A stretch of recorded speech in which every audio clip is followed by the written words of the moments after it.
like I said, man, it was in his early career, because it was his first album, but he still was who he was. It's just that the rest of us didn't know to what level, but we knew that he had something, But in those interactions between the sound checks and the start of the shows, we'd be in the green room, we all be talking around and everything, and so like I struck up a conversation with him, just asking him different things. Mainly how it started was, because the Minnesota sound and stuff was a new thing, and I think I was asking him something about,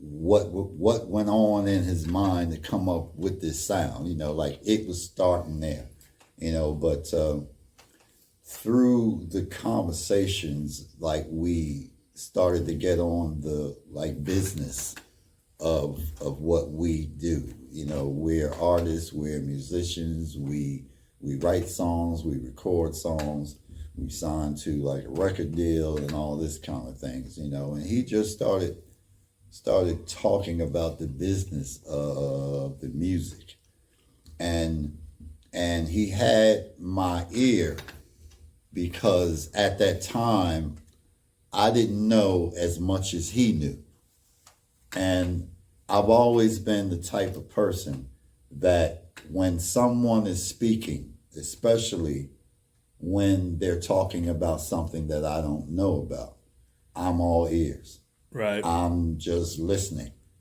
and so he went on to talk about it, and then he was asking me questions. He says, Kim, are you affiliated with BMI, ASCAP, one of those things? And I said, yeah, I'm affiliated with BMI. And he said, what about your publishing? And I said, publishing? What is that? He said, you don't know about your publishing? I said, no. And he went to tell me.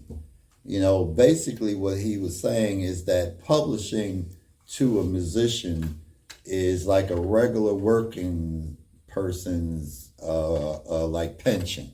I was going to say retirement plan. Yes, retirement plan. You get them checks once a month. Yeah, but he went on to explain it to me, how the mechanicals work of it. And it was right about that time, because we were new into our record deal. Right. Because I Got My Mind Made Up was our first album on South Soul Records, even though we did like another five albums.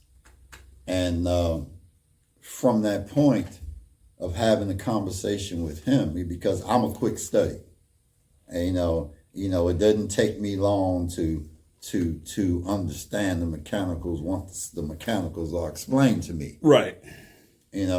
So long story short, when I address the powers at hand who were running our thing, who we thought, because we were always humble people. Raymond, Scotty, and I were always humble. Right. And that's another thing. See, people think that Instant Funk was this 9-member, 10-member unit. No, Instant Funk has always been and will always be 3 people: Scotty Miller, Kim Miller, and Raymond Earl.